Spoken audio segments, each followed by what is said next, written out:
All right, so we are going to start with our most basic skill in this chapter and work our way up to practicing the word problems. So we're going to start with this first one. This is just, we're practicing finding the p-values that go with specific z-scores. So if z is less than negative 1.83, so z being, that means it's negative 1.83 standard deviations away from the mean, and that negative tells me below. So we're almost at 2 standard deviations below the mean. So I know this is going to be a really small percentage because to be 2 standard deviations below the mean is pretty far away.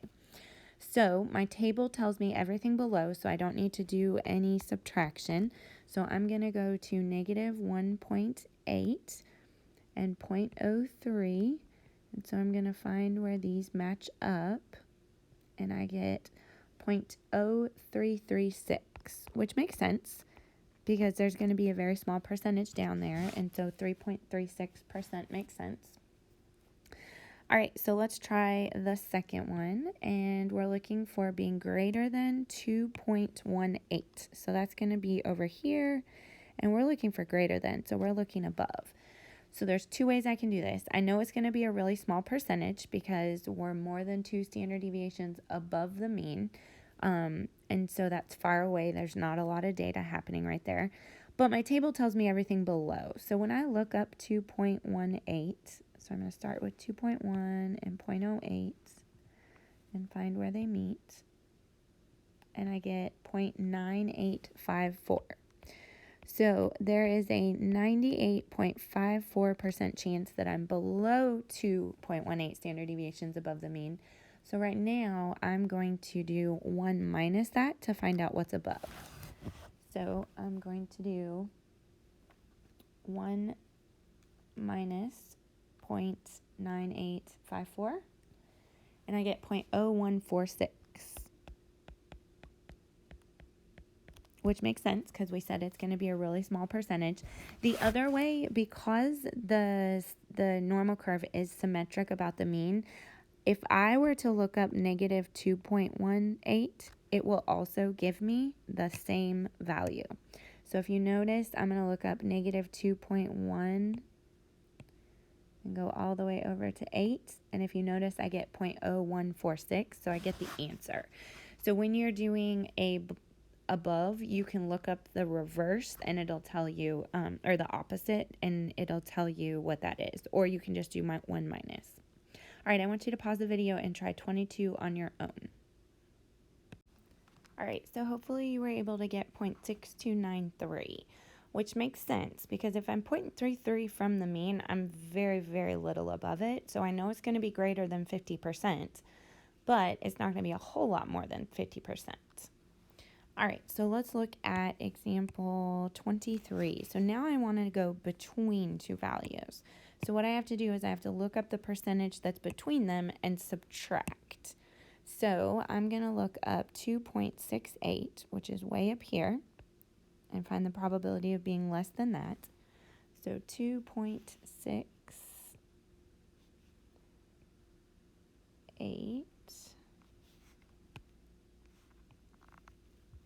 and I get 0.9963.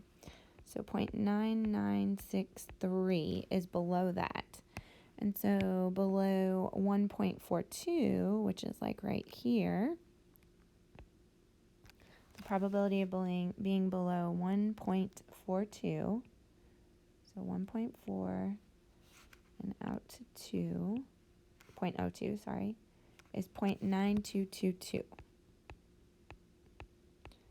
So to find out what's happening between those two, I need to subtract. So I'm going to do 0.9963 minus 0.9222. 0.9963 minus 0.9222. And there is a 0.0741% chance. So 0.0741. So a 7.41% chance. All right, I'm going to pause the video and I want you to try example 24 and 25 on your own. All right, so hopefully you were able to get that for 24. It's 0.6950. This is one that's greater than, so I either need to look up the opposite of negative 0.51, so positive 0.51, or I need to look up negative 0.51 and then subtract, which I should be able to use common sense. I know that it's going to be greater than 50% because I'm looking up a negative z-score and looking for everything above. And then for 25, hopefully we're able to get 0.9142 by finding the probability of being below 1.53, which is 0.9370, and being below negative 2, which is 0.0228, and subtracting those two. Okay, for this one, we're practice working backwards. So we want to find the z-score that it gives us the closest to the given probability. So remember that the probabilities are inside the table and the z-scores are on the outside of the table. So we're going to get as close as we can inside to find the appropriate z-score. All right, so if I'm looking for a probability of 0.0630, so I'm getting as close as I can to 6.3% basically. So I'm going to go inside the table and I'm going to try to find 0.06. Okay, so I've got 0.0630 right here, and it's exact, which is wonderful. So it's going to be negative 1.53. So the z that goes with it is negative 1.53. Okay, so looking at the second example, there's two ways we can approach it. We're looking for where the area is above. So I know I either need to do 1 minus that area or that probability in order to find what's below, or I can simply look up that area in the table and do the opposite. So if it's positive, I do the negative. If it's negative, I do the positive. So we'll go ahead and do both ways. So first of all, if 0.298, I can't read it, 1 is above, to find out what's below, I simply subtract, because 100% of my data is underneath the curve. So if 0.2981 is above, then 1 minus 0.2981 is below. So that gives me 70.19.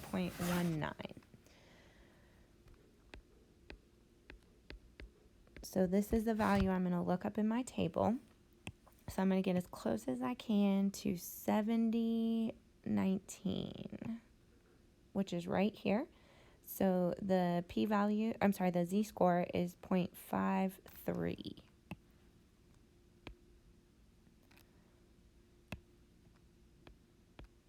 So it's a little bit more than half a standard deviation above the mean.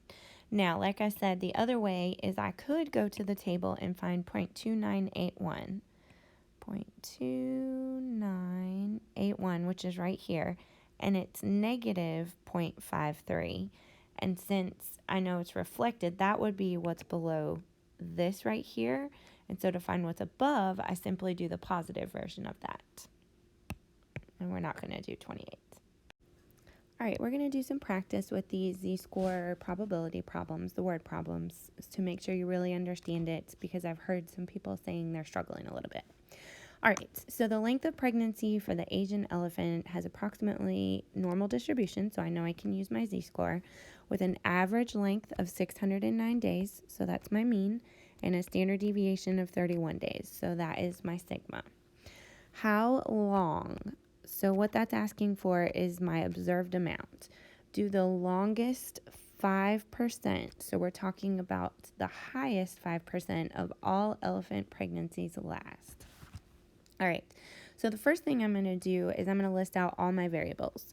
So I always need an x, a mean, a standard deviation. So an observed value, a mean, a standard deviation, and I usually need a z or a p. Okay, so a z-score or a p-value. So next thing I'm going to do is I'm going to label the things I know. So I know that the mean is 609. I know the standard deviation is 31. I know I'm looking for x. All right, and I know the p-value is, we're looking for the longest 5%. Okay. So I'm going to draw a quick picture. So we're really talking about this right here. We're saying what x value would put a p-value of 0.05. Now, what I know about my table is my table tells me everything below. So if 5% is above, that's actually the same as 95% being below. So those are going to mean the same thing. All right, so one of the first things I want you to do is make a list of these 5 variables to help you solve these. All right, so to go from x to p, I got to go through z, or from p to x, I got to go through z. Z is what standardizes it, or interprets it, basically. So what I'm going to do is I'm going to go to my table. And so I know that I have the p-value. So the p-value is what's inside the table. And I need to get the z-score that goes with that p-value in order to solve for x. So I'm going to go as close as I can to 0.95. And I'm just going to add 2 zeros on the end because the p-values are 4 digits. So I'm going to go inside and get as close as I can to 0.95. All right, so right here, 95 hundredths is between 0.9495 and 0.9505. And so usually we go, which one is it closer to? Well, it's right smack dab in the middle. So I'm going to simply use 1.64, and it's right in the middle so of 4 and 5. So I'm going to say, whoops, I lost it. 95. Okay, so I'm going to say 1.645 is my z-score. So I used my p-value to find my z-score of 1.645. And so now I have all the information I need in order to get to that x value. So I know that z is observed minus mean divided by standard deviation. So in this case, my z-score is 1.645. My observed score is what I'm looking for, minus my mean divided by my standard deviation. And now I just have a basic algebra problem to solve. So I'm going to get rid of this divided by 31 by multiplying both sides by 31. So 1.645 times 31 is 50.995 is x minus 609. So I'm going to add 609 to both sides. And I get 659.995. So basically 660 days is about how long the longest 5% last. All right, so what I'd like you to do is I want you to pause the video and I'd like you to identify those 5 variables to see what we know and what we don't know. All right, so hopefully you were able to identify that in this case, because we're looking for a between, we actually have 2 observed values. So I just called it x1 is 600 and x2 is 615. Our mean is still 609 and our standard deviation, or our sigma, is 31. And we're looking for the percent. We're looking for p. But in order to go from x to p, we got to go through z. So we are going to have to calculate that z-score. Now in this case, when I drew the picture, I put my mean in right in the middle at 609. And I put 600 is less than the mean and 615 is above. So we're looking for between. So what I'm going to need to do is I'm going to have to calculate a z-score for 615 and look up its probability of being below, and then calculate a z-score for 600 and calculate its probability of being below. And to find what's between is to take that 615, so that whole piece, and subtract off the 600, and that's what will be in the middle. So go ahead and pause the video and see if you can get those 2 z-scores, possibly the p-values, and maybe even the answer to what percent is between. All right, so hopefully you were able to calculate that the z2 score, so the one that's above, is going to be 615 minus 609 divided by 31, and it's 0.19. So it's 0.19 standard deviations above the mean, and my lower boundary, my 600, is going to be 600 minus 609 divided by 31, and I got negative 0.29. So now we got to look up and get those p-values. All right, so hopefully when you looked up the negative 0.29, you got 0.3859. And when you looked up the 0.19, you got 0.5753. To find out what is between, I simply take those two numbers and I subtract them, and that gives me 0.1894.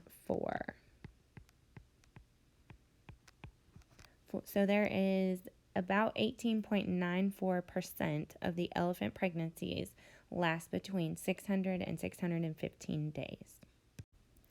All right, so for example 12, go ahead and see if you can pick out the important information, label those main variables, and draw a picture.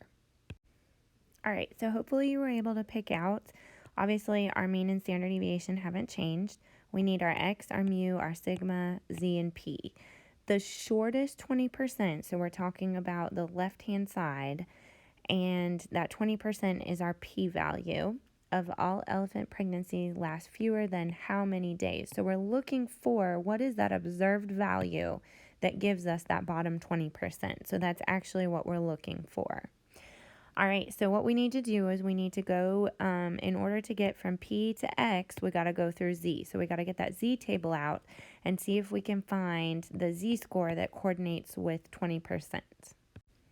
All right, so I'm looking for, as close as I can, get to 20%. And I'm just going to put 4 zeros on it.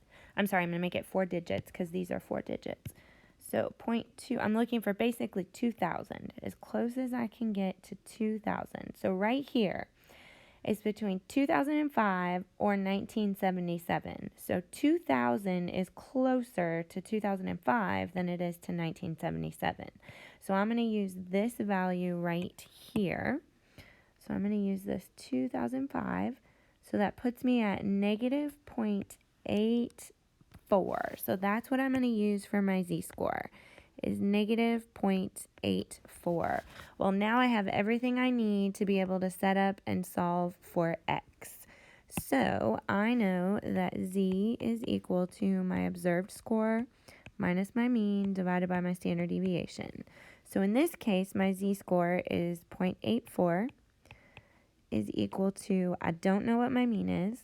I don't know what my observed value is, minus my mean of 609 divided by 31. And now we just have a basic math problem to solve. So I'm going to multiply both sides by 31.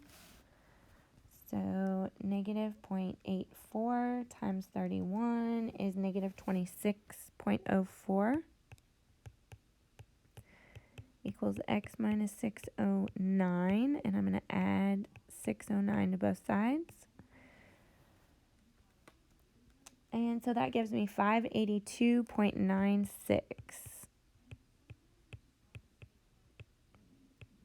So the question asks fewer than how many days, and so 582.96, or about 583 days.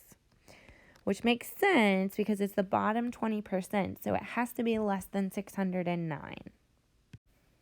All right, so go ahead and see if you can identify the 5 main variables and draw a picture. All right, so hopefully you were able to pick out that the observed score, or the observed value, is 598 days. My mean and standard deviation haven't changed, and it's asking what percent. So I'm looking for P. In order to go from X to P, I gotta go through Z. So now we have enough information to calculate that z-score. So go ahead and try that. All right, so hopefully you got negative 0.35. So it's just a teeny tiny bit less than the mean. So it's negative 0.35 standard deviations below the mean. All right, see if you can get the p-value that goes with that. So hopefully when you were able to look up negative 0.35 on your z-table, you got 0.3483. So about 35% of elephant pregnancies last less than 598 days. All right, so this one, go ahead and pause the video and see if you can name the 5 variables and draw a picture. All right, hopefully you were able to pick out that this is our observed value. We want more than, so we're going to have to do 1 minus because my table always tells me below. So my mean, my standard deviation, and we're looking for what percent, so they want us to solve for P. And remember, to get from X to P, we got to go through Z. So go ahead and pause the video, see if you can get the Z-score. All right, hopefully you got 1.06. So now we go to the table to find our p-value. All right, so when I looked up 1.06, I got 0.8554, which obviously doesn't make sense because it is not. All right, so when I looked it up, I got 0.8854 is what is under 1.06. And since we want what's above, I know I have to subtract, which makes sense because clearly 88.54% of the data isn't above that value. And I got 0.1146. So there is an 11.46% of elephant pregnancies lasted more than 642 days when the mean was 609 and the standard deviation was 31. I hope this helped.